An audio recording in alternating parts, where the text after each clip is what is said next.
These are the risk-takers.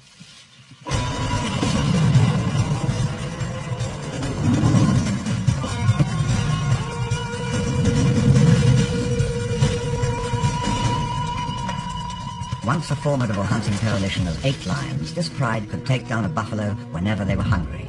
Fortune smiled on them. But then, one day, fate turned against them. They would take on even the largest in a battle of the titans. They'd take risks, frontal attacks, wrestling the bulls to their knees.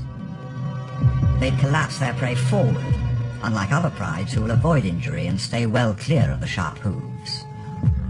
These were the bold lions of Duba, to whom the slashing points of a bull's horn were nothing more than an obstacle to be overcome with brute force. Their raids on this buffalo pantry were like medieval duels, in which they seemed invincible, and the injuries took their toll.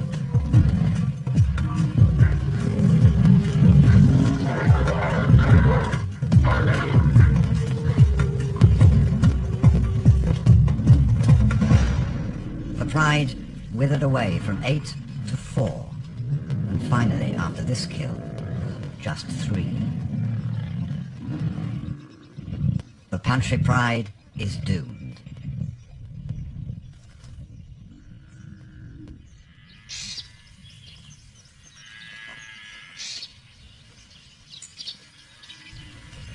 By contrast, the buffalo are steadily building in strength. Within this seemingly chaotic mass is a surprising, almost military organization. Kinship groups, like small regiments making up brigades, in their clans and herds. As they hone their weapons against trees and shrubs, they signal their aggression. Constantly reinforced bonds protect the young and bolster their group strength. The buffalo are more than just prey for lions.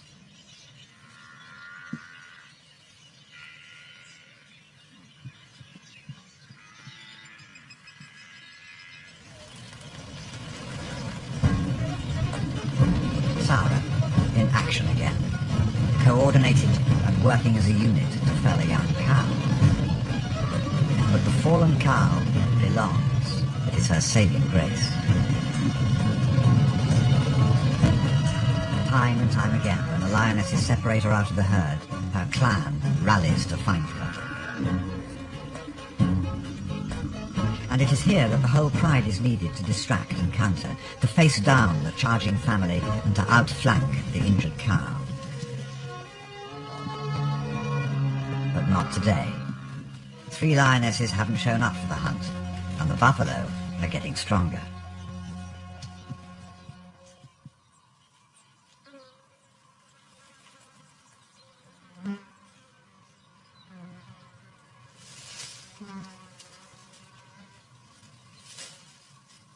The skimmer pride, hungry again on the northern bank and with nothing to do.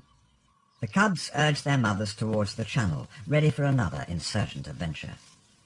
The mothers take the bait, even though they're wary of alerting the resting sorrow lionesses.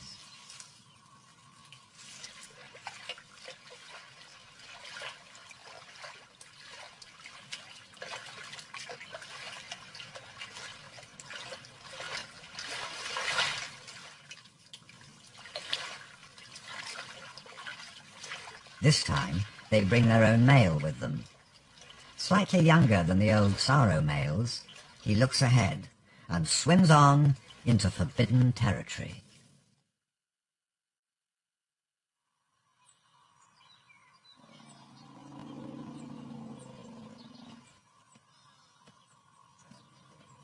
Now, in the tense world of the forbidden land, on the wrong side of the river, the skimmer cubs are intrigued by anything that moves.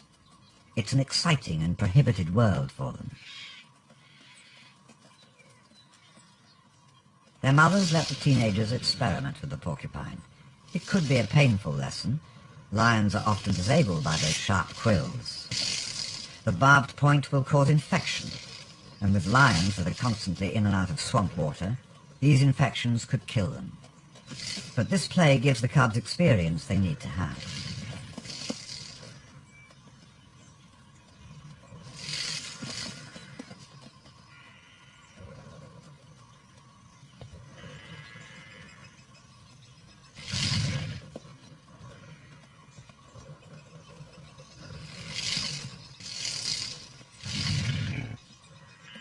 Perhaps this is the day for teaching the cubs about life, even though it is a strange place to do it.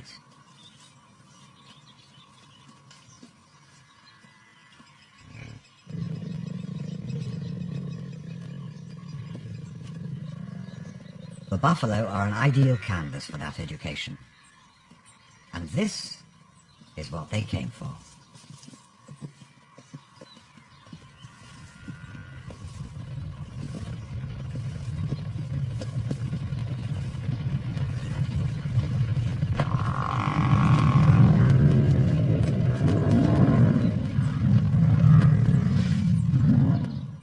Sound carries forever here, especially to ears attuned to the one prey species they know well and the one signal of distress they know intimately. The cow is an easy target, but the herd has been emboldened by a wave of successes in seeing off such attackers. With each success, they develop more confidence.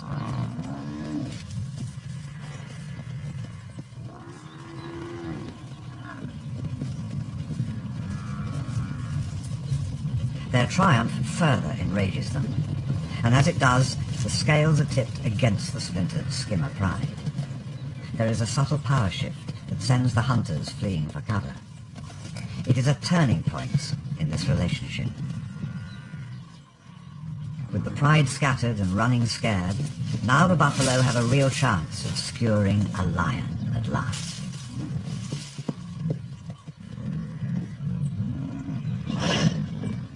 It turns into a chaotic scramble for safety for the surprised young lions. Far across the open grassland from the fleeing pride, one of the insecure teenage males is isolated. The herd has cut off his escape.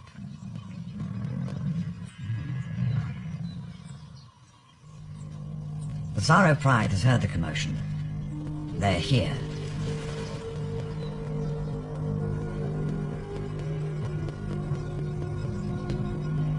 Skewia is always quick on the offensive, and slowly they appear from everywhere. Now they are united.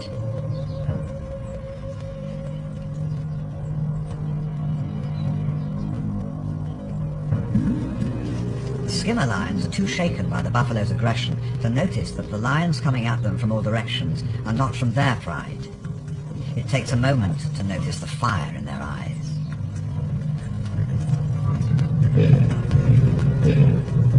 The skimmer pride has no heart for a fight.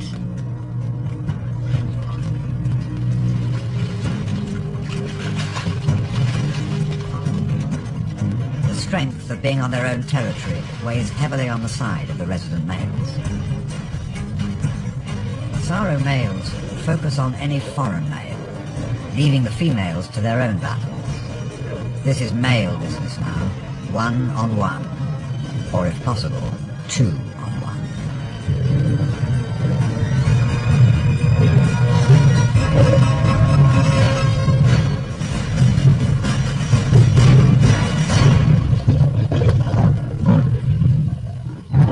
When these huge males fight, it is at enormous risk to both.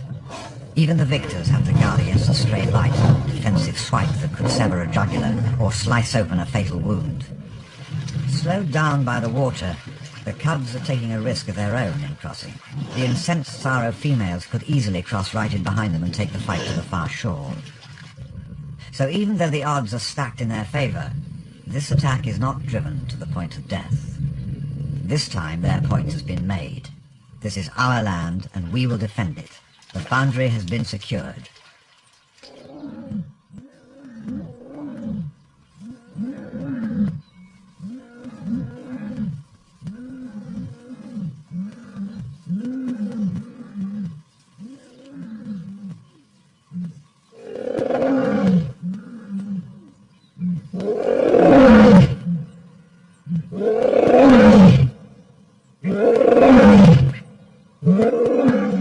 Tsaro pride's aggressive defense is extreme, because at last they have a new set of cuts to defend. Hunters by nature, they seem to know what they are born to. Their play is a dress rehearsal for what will one day not be a game.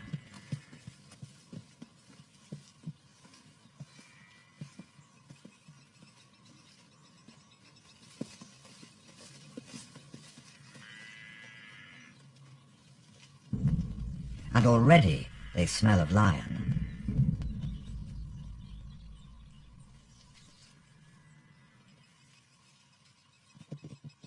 It is a scent that drives the lead bulls wild.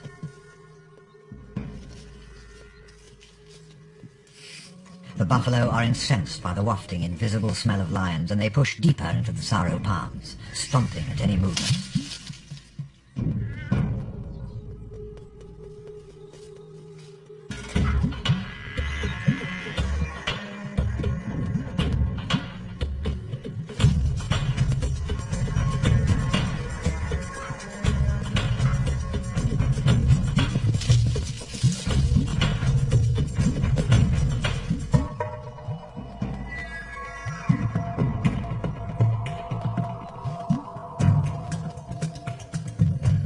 The twin mothers have arrived, drawn back to their cubs by the weight of the milk they carry, and when they see the chaos around them, the low growls of displeasure begin.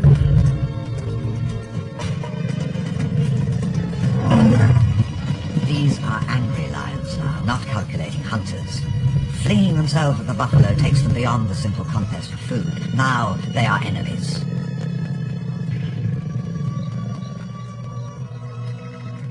When their thrusts are countered, the scales are tipped in the delicate confidence game that drives everything in nature. But any retreat would mean sacrificing their cubs. Not these two mothers, not the twins.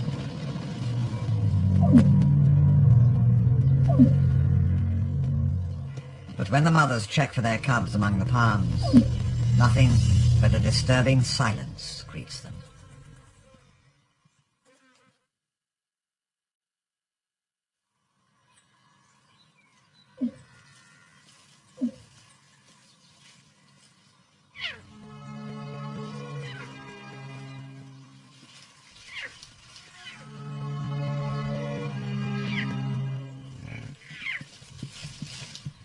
Only half of the cubs seem to have survived the buffalo onslaught.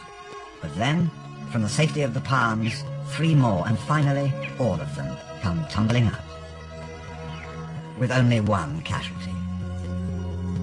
Most lions recover well from the deep cuts they endure in their violent life, because of their thin skins and the dry climate. But in the swamp, injuries are kept moist and raw, open to infection. The twins decide as one to move the litter away from the aggressive herd of buffalo. For the injured cub, this may be the worst time to have to go on a long march, especially when the only way ahead is through water.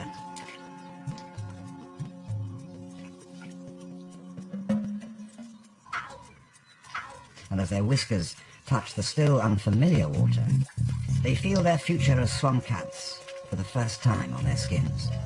It is a future that is extremely precarious for the whole pride, not just the one lagging cub. With such extreme hunting, it's inevitable that at least one of the Tsaro lionesses will be injured or killed at some time. When that happens, the pride will be in desperate need of some of their cubs.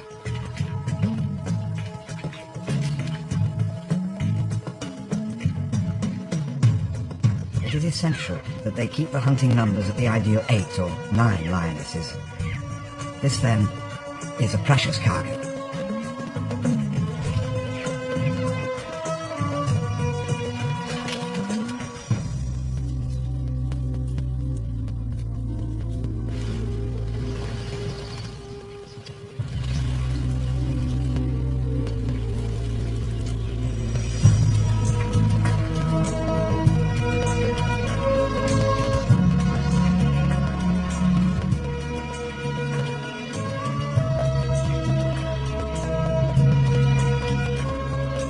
This wet, swampy world they live in makes up an intricate part of the lion's hunting strategy, where the buffalo are slowed down.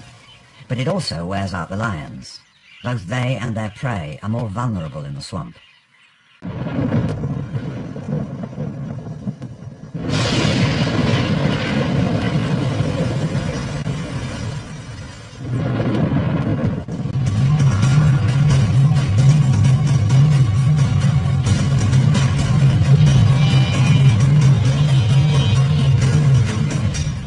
No fight like the fight for survival, and for the life of your offspring.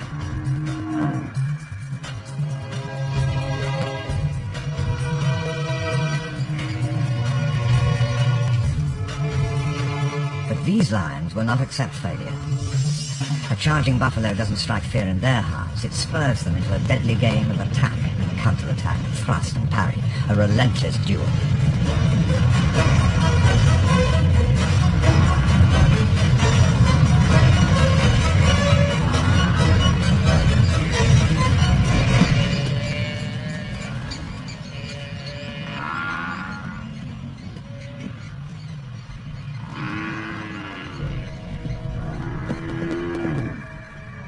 This hunt is far from over.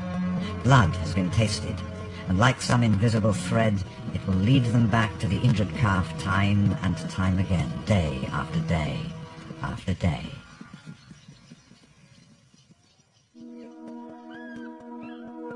For this is an island, surrounded by an intricate web of thick papyrus swamps and deep water to the south and west.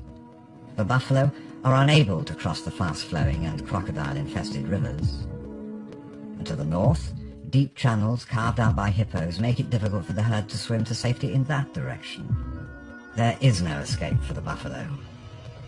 When they do wade into the maze of channels that ring-fence Duber Island, they get entangled, confused, and ultimately are forced to return to the waiting lions. So what to us may seem a watery paradise is for the buffalo a deadly confinement, shrinking during the seasonal floods, before drying out to a faded savanna where two great warriors rule. The males of the Tsaro pride. They are masters of all on this island, in particular the buffalo. They and their Tsaro females seldom let out of their sight.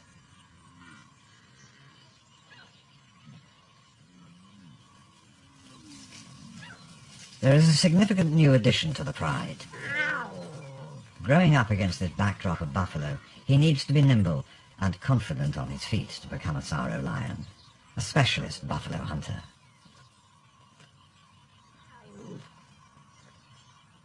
Because lions are cooperative killers, he must also learn how to be part of the pride and obey the harsh rules that govern it.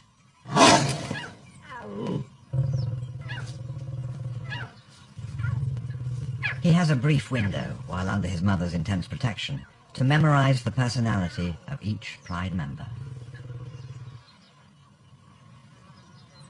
The lone female is his first study.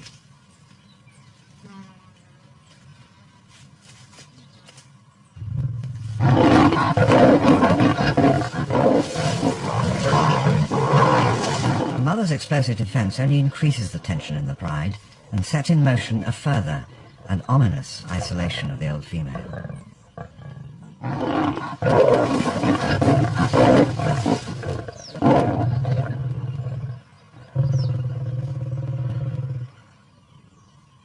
As a Tsaro lion, his world is now a world of buffalo.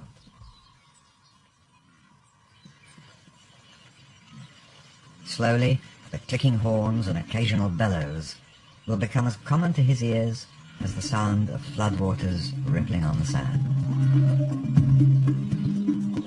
Each day brings him closer to the time when he'll be ready to propel himself into the midst of the herd, unflinchingly throwing himself, just like his mother does, against the terrifying wall of horns.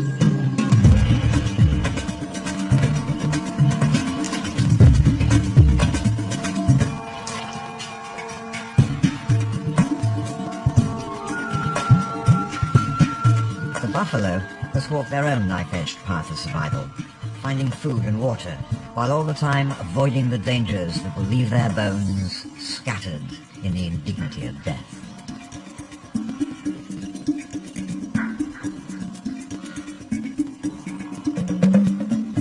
The buffalo are crossing back into his mother's territory. She has anticipated the path of the herd's return perfectly.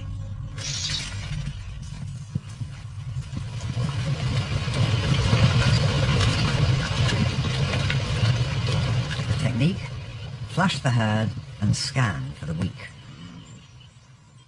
This time she is alone, but she knows the gifts of this summer season, the newborn calves.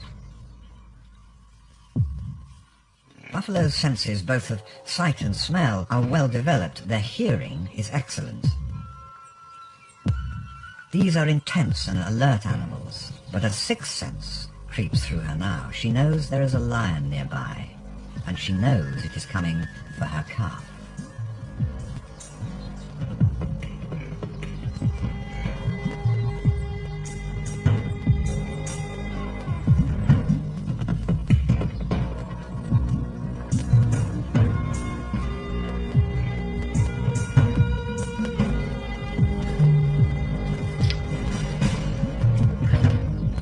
All cats have an instinctive fear of water, but when the mother leads her day-old calf into the swamp, the Tsaro lioness doesn't hesitate to follow.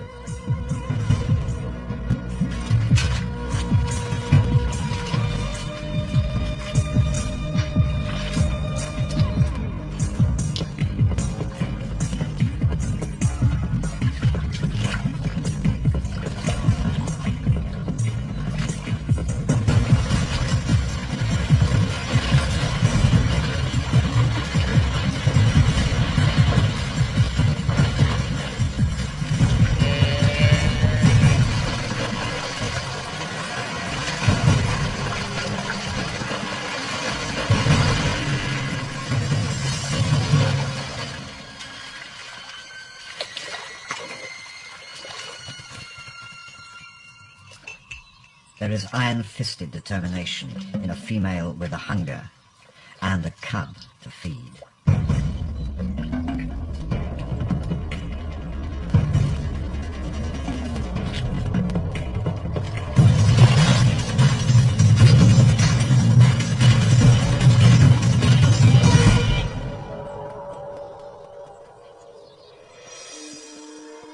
It is the trade-off that Africa must make from time to time. Under the lion's inescapable surveillance, it is a constant effort just to survive. So each precious life that slips into existence in this game of life and death is a victory against the sentinels that scan the bushes for any sign of opportunity. Every delicate first step silently bolsters the herd against their decline under the relentless onslaughts they endure.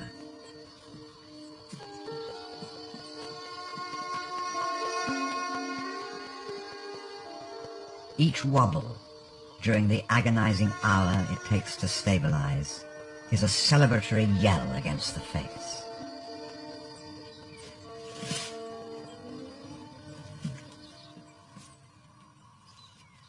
And each successful birth is a tiny contract that keeps the system alive. The synchrony of births overwhelms the Tsaro pride with a flood of calves that outdoes their capacity to kill all the newborn. They're limited to what they can eat today, one calf at a time.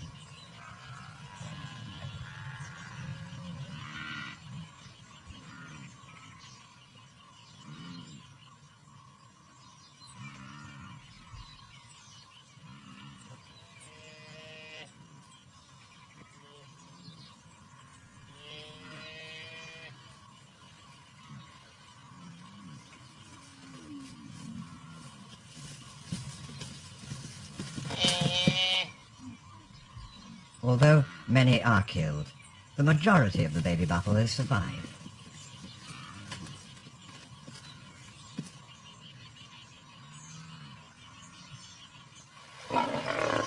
As the buffalo start to move, the lions of the Tsaro pride feel their pangs of hunger begin to stir.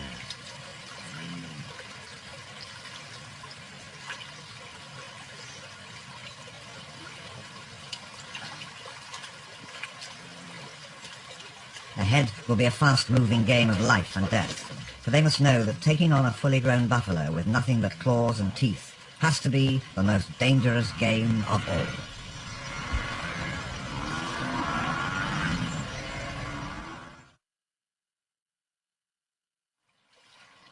On this unique Okavanga island, with its one herd of buffalo and 3 prides of lions, one would expect the nights to be filled with blood-curdling bellows. But strangely, these lions seldom hunt under the cover of darkness.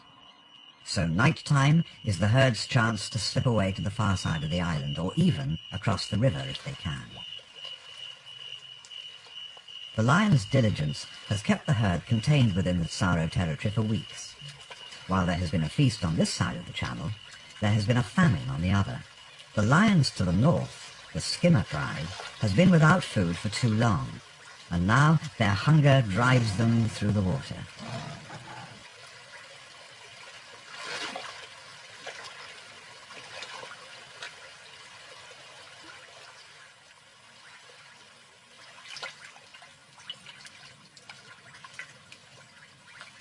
They are nowhere near the size of the Tsaro lionesses, but they have other skills. Now the skimmer pride has to risk making an insurgent sortie. Just 4 small adult females with 10 hungry and ineffectual cubs. They have to do this stealthily.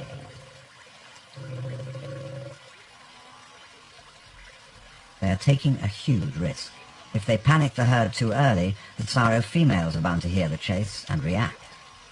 Too vigorous an attack, and the cubs could fall underfoot of a stampede.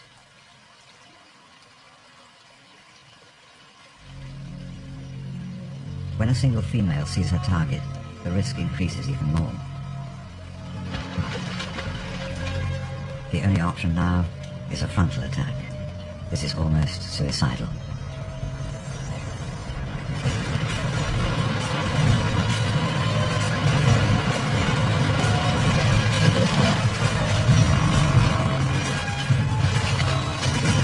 Incredibly, she fells an adult cow buffalo unaided and drowns its muffled bellows in the water.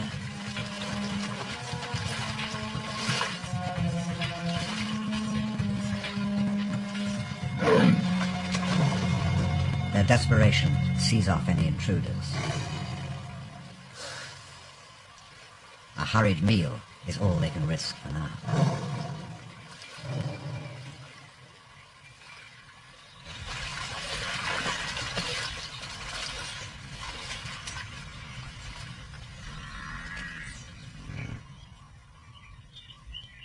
To the south, the big Tsaro females are ready and waiting.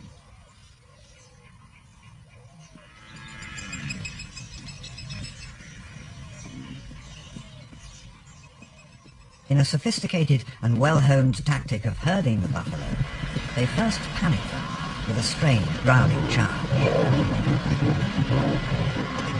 The object is not to attack, but to stampede the herd into the water.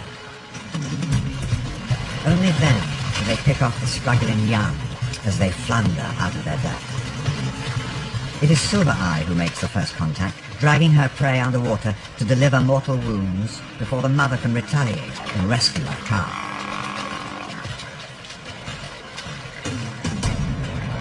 Then the hunt goes into phase 2. Now, like sheepdogs, the lions herd the buffalo together, relentlessly pushing in.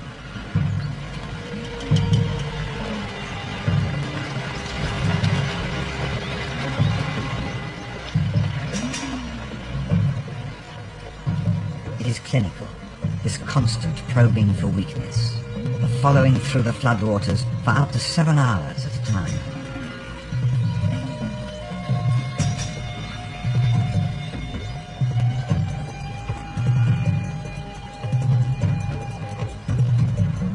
The lone female hangs back for a moment, but the cub is eager to join in, despite its instinctive fear of water. Water is an element that all Tsaro lions must conquer early to become what they are, true swamp cats. And then the stabbing attacks begin.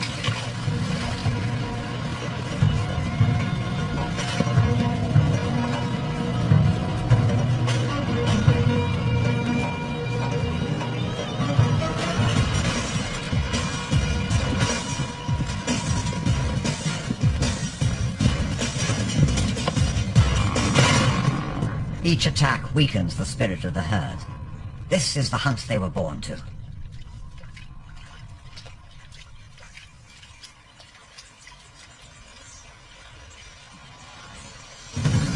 And this is when the blood races, adrenaline coursing through their muscles, throbbing in their heads.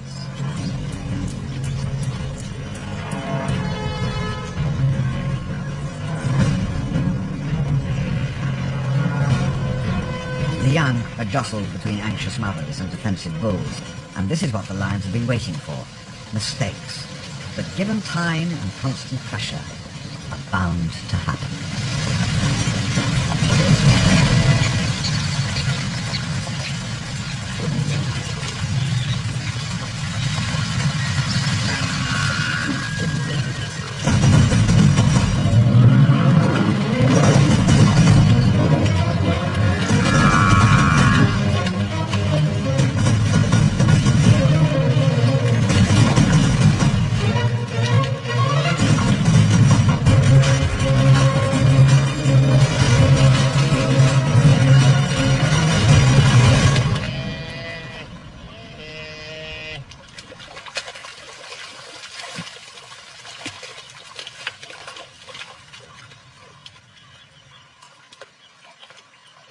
This is what the masters have been waiting for.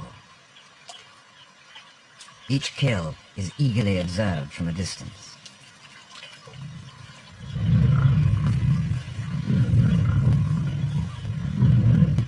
Ready to add more battle scars to his profile if need be, he is here to claim his bounty.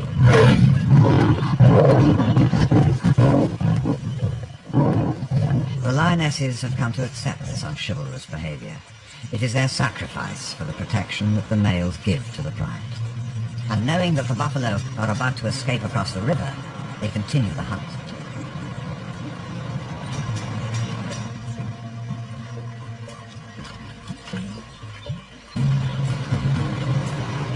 Females that have run and hunted hard will need the next kill to be theirs.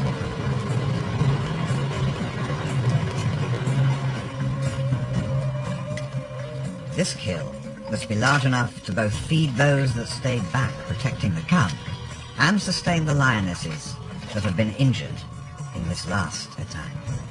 For the females, the next hunt had better succeed. The buffalo on this island have developed an unusual tactic for defense. It seems to baffle the lions. Under threat, they present an impenetrable wall of horns by simply dropping down to sleep. There are just a handful of hyenas on the island. When a new mother tries to move her cubs out of the way of the herd, she is well aware that she is being watched from both sides.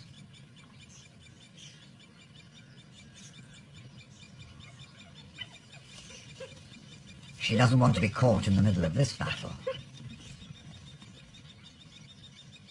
The unruly cubs had better head for cover.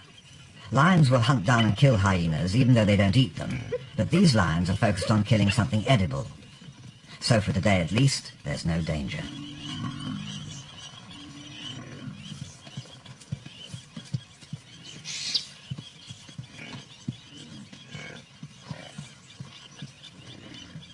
When the herd finally sets off, the lions slip into place.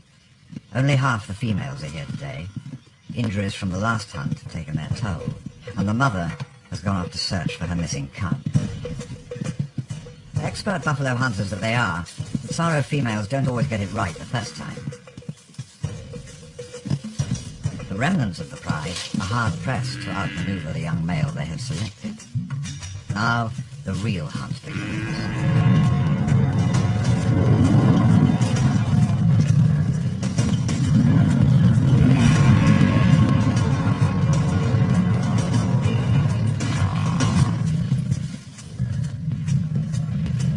Defiant young bulls, determined to make it to their prime, are filled with the confidence that testosterone gives them.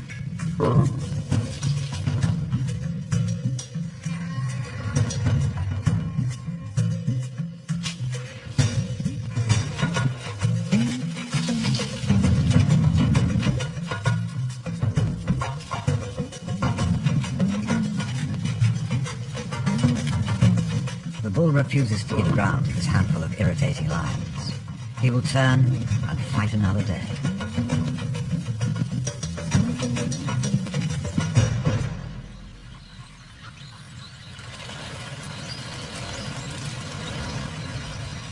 The buffalo are moving east again, out of the Tsaro territory. It is their chance to cross off the island. In their path, other lions, the Pantry pride, look forward to their arrival.